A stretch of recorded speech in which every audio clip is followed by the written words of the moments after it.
आज हम इस क्लास में बात करने जा रहे हैं जो कनेक्टिव टिश्यू का जो कुछ पार्ट्स रह गया था, जैसे dense connective tissue and specialised connective tissue. तो अभी हम तुम लोगों को उसके बारे में बताने जा रहे हैं ताकि तुम लोगों का पूरा टिश्यू चैप्टर कंप्लीट हो जाए। तो अभी हम इस वीडियो में बात करेंगे डेंस कनेक्टिव टिश्यू के बारे में, डेंस कनेक्टिव टिश्यू के बारे में। तो जैसा कि नाम से ही है, डेंस डेंस का मतलब होता है घना। तो स्वाभाविक है, लूज जो हमने पढ़ा, तो लूज पढ़ा मतलब लूजली पैक्ड सेल्स रहा होगा, और डेंस का मतलब ही हो गया कि यहाँ पे जो सेल्स होंगे वो डेंसली पैक्ड सेल्स होंगे।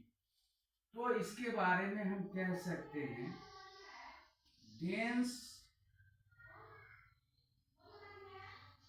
Connective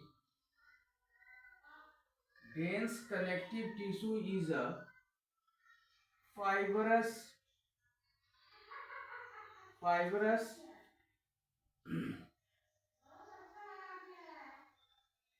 connective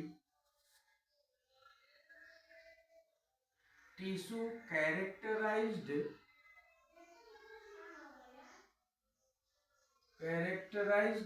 by a high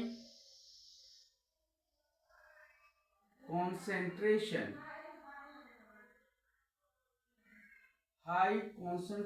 of collagen,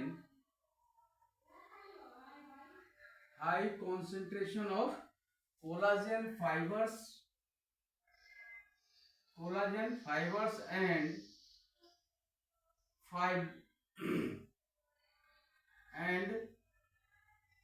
fibroblast of fibroblasts इतना ही रहने दो, एंड फाइब्रोब्लास्ट। और ये प्रोवाइड करता है, ये क्या प्रोवाइड करता है? तो fibroblast providing significant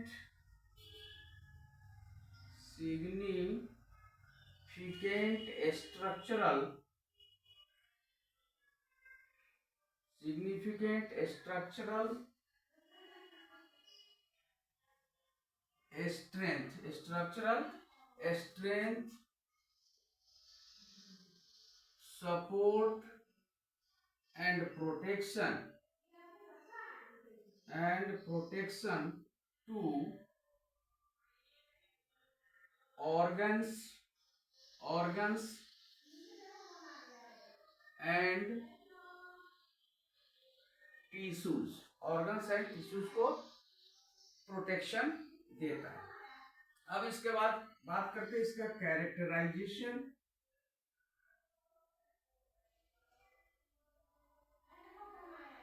characterisation and इसका जो होता है टाइप्स। इसका कैरेक्टराइजेशन क्या है, कैरेक्टरिस्टिक्स क्या है, और इसका जो टाइप्स क्या होता है। तो सबसे पहले क्या होता है, इसमें क्या होगा, डेंस में हमने क्या बताया था, एक होता है रेगुलर और एक होता है इरेगुलर। तो सबसे पहले हम बात करेंगे डेंस रेगुलर के बारे में।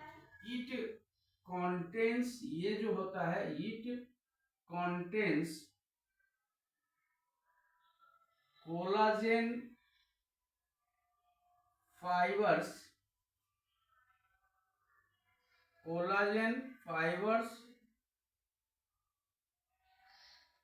अरेंज्ड इन पैरेलल, एकदम मतलब सीधा पैरेलल रोज, यानी कि पैरेलल लाइन में, एकदम सीधा सटा पैरेलल लाइन में होता है। इस तरह से, जैसे ऐसे होगा ना पैरेलल लाइन, इस तरह से एकदम सटा होता है पैरेलल लाइन में। इसके जो सेल्स होते हैं वह अरेंज होते हैं rows, providing providing high tensile strength to resist and pulling force, यानी कि हम जो किसी चीज पर फोर्स लगाते हैं उस फोर्स को पुल करना, खींचना या पुश करने में जो स्ट्रेंथ लगता है वह स्ट्रेंथ जो है सो हमको डेंस रेगुलर ही प्रोवाइड करता है। प्राइमरली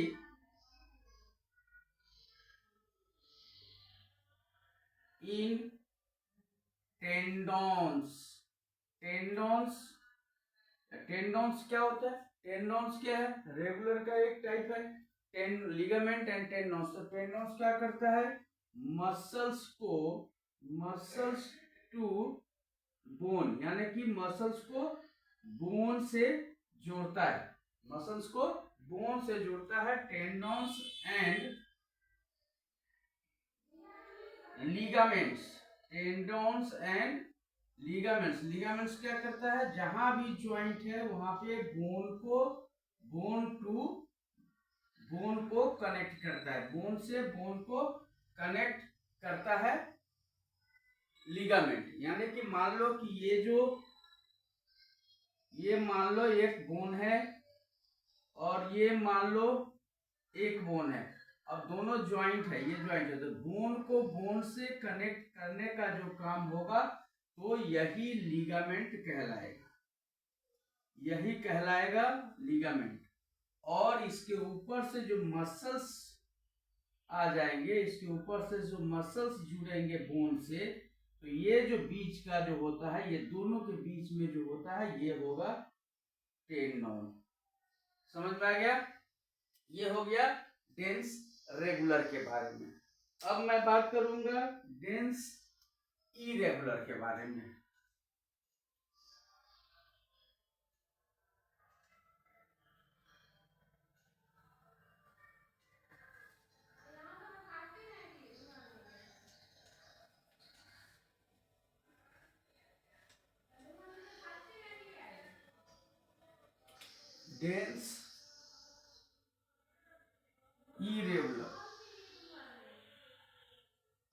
डेंस इरेगुलर के बारे में बात करेंगे। तो डेंस इरेगुलर क्या है? इसका भी जो होता है ये तो क्या हो गया है, कोलाजन फाइबर्स दोनों में होंगे, लेकिन कोलाजन फाइबर्स उसमें रेगुलर थे पैरेलल में, लेकिन इसका जो होगा यह इरेगुलर होगा। तो इसको हम कह सकते हैं collagen fibres arranged in irregular randomly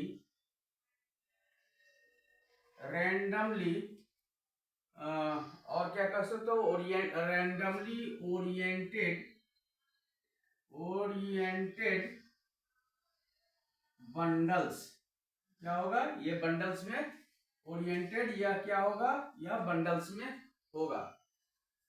और इसका फंक्शन क्या होगा? इट अलाउज, यह क्या करेगा? अलाउ करेगा किसी चीज को, स्ट्रेंथ को मल्टीप्लाई करने में, यानी कि आपकी ताकत को बढ़ाने में जो मदद करे वही डेंस इरेगुलर टिश्यू होता है। जो हम ताकत तो किसी चीज पर हम लगा रहे हैं, लेकिन उस ताकत को बढ़ाने का, मल्टीप्लाई करने का, मल्टीपल डायरेक्शन यूज करने का, कई डायरेक्शन, कभी हम इधर लगा रहे हैं, कभी हम इधर लगा रहे हैं, कभी हम ऊपर लगा रहे हैं, कभी हम नीचे लगा रहे हैं, तो ये सारे के सारे जो होते हैं यह डायरेक्शन को माने डिटेक्ट करने का काम यही करता है, डायरेक्शन। तो हम इसको कह सकते हैं कि it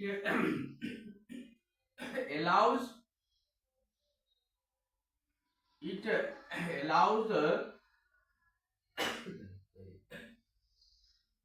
for strength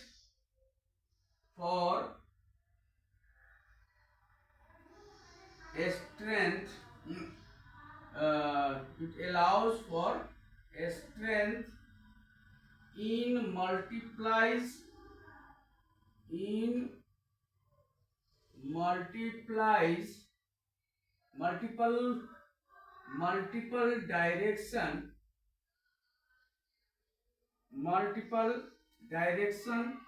and found in the dermis of the skin,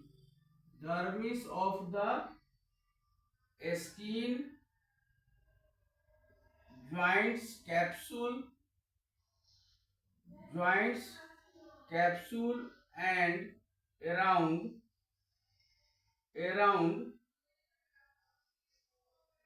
organs।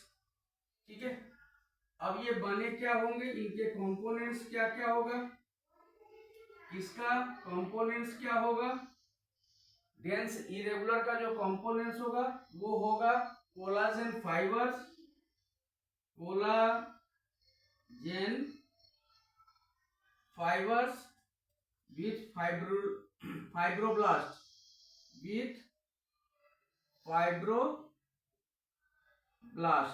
with fibroblasts as the main cell type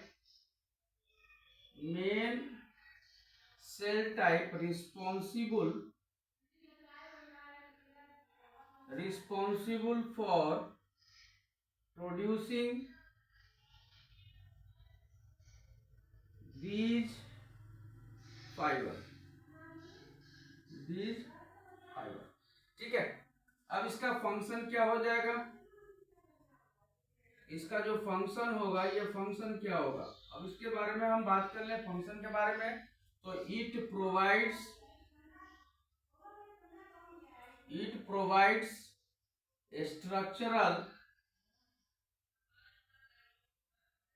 structural identity, integrity,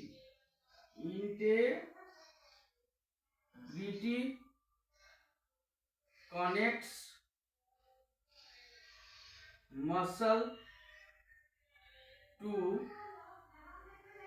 bones, binds bone at joints and forms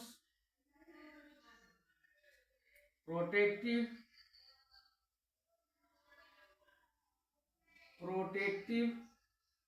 capsules।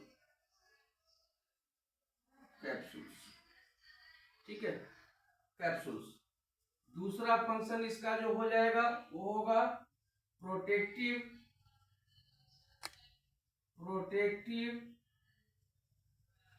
layers of around organs like liver और kidney. तो ये हो गया तुमको जो है सो किसका, dense irregular का बारे में। अब हम बात करेंगे स्पेशलाइज्ड के बारे में।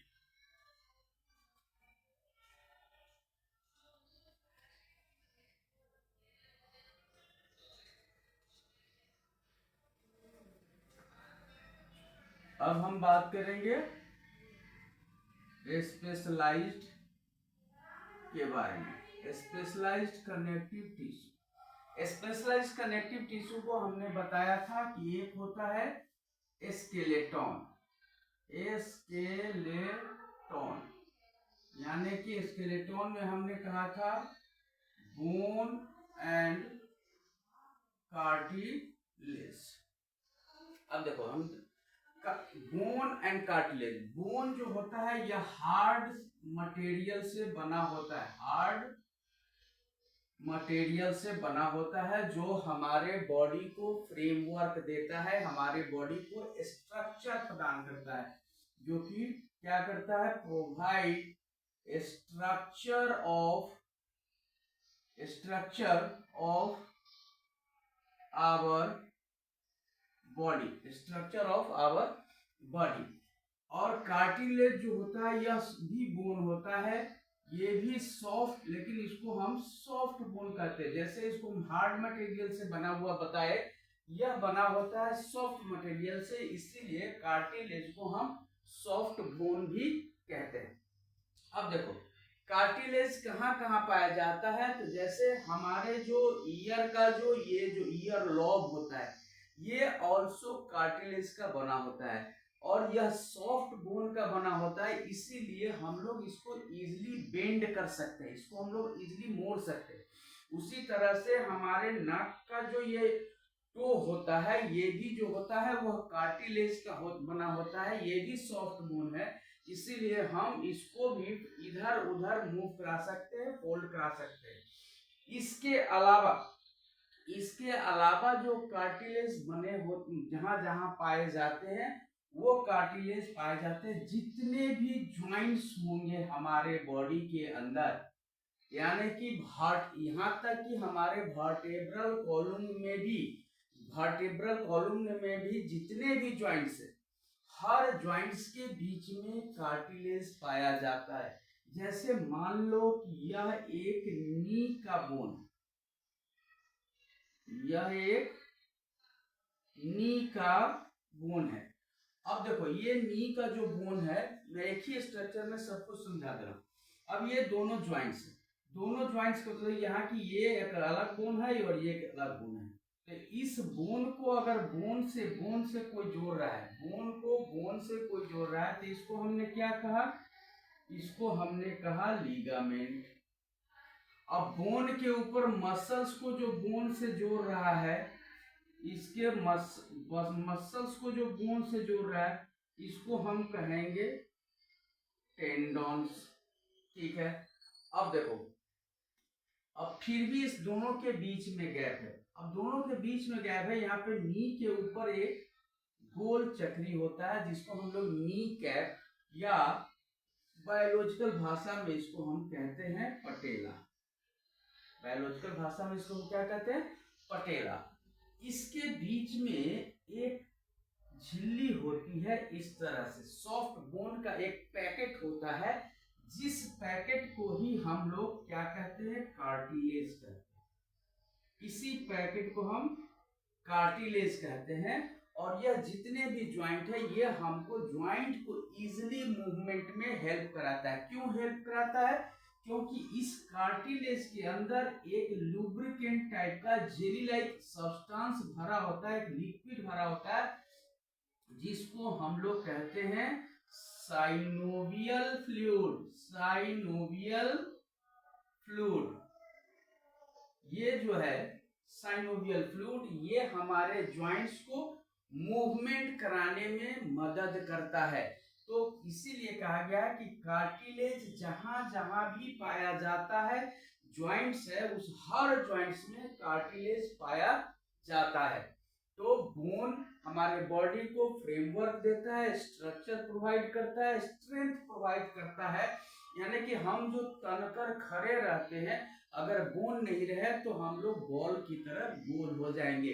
तो बोन ही हमारे बॉडी को स्ट्रक्चर और स्ट्रेंथ प्रोवाइड करता है, ये हमें स्ट्रेंथ भी प्रोवाइड करता है।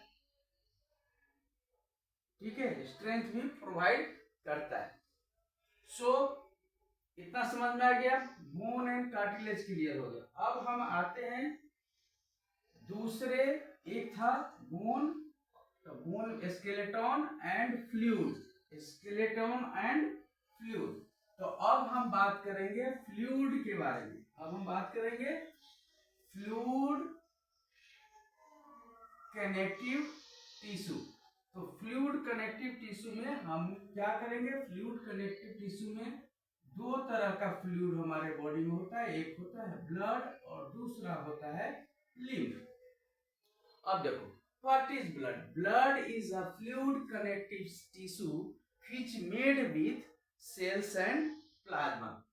तो हम लिख सकते हैं कि blood is a fluid connective tissue which made with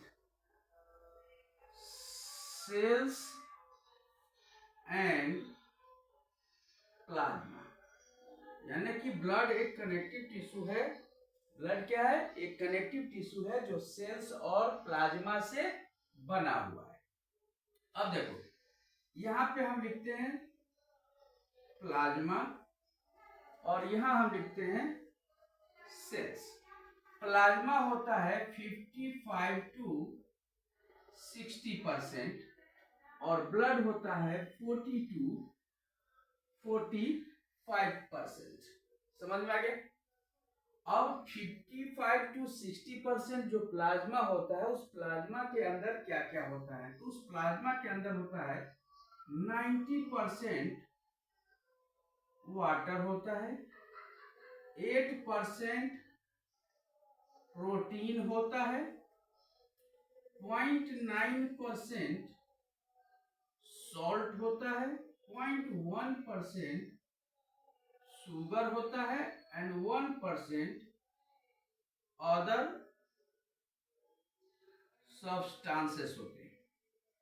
अब प्रोटीन में कौन कौन सा प्रोटीन हो जाएगा? तो प्रोटीन में हो जाएगा 3 प्रोटीन हो जाएगा। पहला हो जाएगा एल्ब्यूमिन, दूसरा होगा ग्लोबुलिन और तीसरा होगा फाइब्रिनोजेन। ठीक है, ये हो गया हमारे प्लाज्मा का कंटेंट्स। सेल में क्या होगा ज्यादा डिटेल्स हम नहीं पढ़ाने जा रहे हैं क्योंकि ऑलरेडी तुम लोगों को ये मैं पहले बता चुका हूं। सेल्स में क्या हो जाएगा? सेल्स में हो जाएगा आरबीसीज, डब्ल्यूबीसीज एंड प्लेटलेट्स। एंड क्या होगा? प्लेटलेट्स। आरबीसी को हम क्या कहते हैं? आरबीसी को हम कहते हैं एरिथ्रोसाइट्स, डब्ल्यूबीसी को कहते हैं हम ल्यूकोसाइट्स एंड प्लेटलेट को हम क्या कहते हैं? थ्रोम्बोसाइट्स। ठीक है, ये हो जाता है। आरबीसी की मात्रा कितनी होती है? 4.5 to 5.5 मिलियन पर मिलियन पर mm³। डब्ल्यूबीसी होता है 7,000 to 9,000 पर मिलियन पर mm³ एंड प्लेटलेट होता है 1.5 to 4.5 lakhs। तो ये हो गया हमारे ब्लड। अब बात करते हैं हम लिम्फ का। तो lymph is a colourless. Lymph is a colourless, इसमें कोई कलर नहीं होता है। ये तो ना लाल होता है, ना नीला होता है, ना उजला होता है। ये स्ट्रॉ कलर का होता है। किस कलर का होता है? स्ट्रॉ कलर का होता है। क्योंकि लिम्फ में कलर इसलिए नहीं होता है क्योंकि इसमें आरबीसीज यानी कि रेड ब्लड सेल्स नहीं होते हैं। तो due to absence of red blood cells in lymph, इसका जो कलर होता है वो कलरलेस होता है। लेकिन इसमें लिम्फ में डब्ल्यूबीसी के कुछ सेल्स होते हैं। डब्ल्यूबीसी के जो सेल्स इसमें लिम्फ नोड्स में होते हैं, इसको हम कहते हैं टी सेल्स। टी सेल्स, जैसा कि हमने टाइप्स ऑफ डब्ल्यूबीसी में बताया था तुम लोगों को कि डब्ल्यूबीसी का जो टाइप्स होता है वो 2 तरह का होता है। एक होता है अग्रेनुलोसाइट्स और दूसरा होता है ग्रेन्युलोसाइट्स। अग्रेनुलोसाइट्स में हमने कहा था एक होता है मोनोसाइट्स और दूसरा होता है लिम्फोसाइट्स। लिम्फोसाइट्स जो सेल है जिसमें टी सेल और बी सेल होता है, ये लिम्फोसाइट्स का ही T cell and B cell जो होता है, यह लिम्फ वेसल्स में, मान लो कि यह लिम्फ वेसल्स है तो इसमें छोटे छोटे नोड्स बनाकर यहाँ पर ये लोग बैठे रहते हैं, ताकि जब भी कोई पैथोजेंस हमारे बॉडी के अंदर इंटर करता है तो यह टी सेल इस पैथोजन के साथ फाइट करता है, पैथोजन को किल करता है। कैसे किल करता है? क्योंकि डब्ल्यूबीसी की टी सेल को फैगोसाइटिक सेल भी कहते हैं। फैगोसाइटिक सेल यानी कि फैगोसाइटिक जो सेल, वैसा सेल जो सेल को खा जाता हो, उसको हम फैगोसाइटिक सेल कहते हैं। तो टी सेल जो होता है, क्योंकि हम जानते हैं कि डब्ल्यूबीसी का जो शेप होता है वह इरेगुलर होता है, जस्ट लाइक अमीबा। तो अमीबा जिस तरह से अपना शेप चेंज करके इंसेक्ट्स को पकड़कर अपने फूड वैक्यूल से अंदर लेता है, ठीक उसी तरह से टी सेल्स क्या करता है कि जो भी पैथोजन, चाहे वो वायरल हो, चाहे बैक्टीरियल हो, चाहे ये क्या कहते हैं प्रोटोजोअल हो, उस सेल को, उस बैक्टीरियल या वायरल सेल को अपने अंदर चारों तरफ से घेर लेता है। घेर कर उसको अपने अंदर इनगल्फ कर लेता है, यानी कि निगल लेता है। और सेल के अंदर, जैसा कि हम जानते हैं कि सेल के अंदर क्या पाया जाता है, सेल के अंदर एक suicidal bag of the cell है, जिसको हम लाइसोसोम के नाम से जानते हैं। यह लाइसोसोम के अंदर क्या होता है, एक हाइड्रोलाइटिक एंजाइम होता है।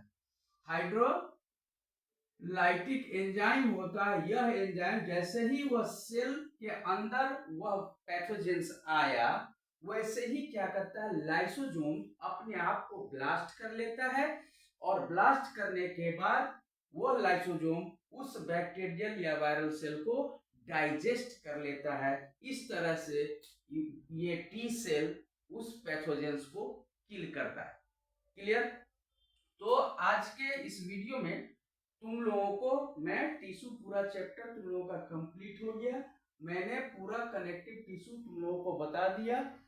आशा करता हूं कि अब तुम लोगों को इसमें कोई दिक्कत नहीं आनी चाहिए। अगर कोई दिक्कत आती है तो कमेंट बॉक्स में तुम लोग अपना प्रॉब्लम लिखकर हमें भेजना। तब तक इसको नोट कर लो, या स्क्रीनशॉट लेना चाहते हो तो ले लो।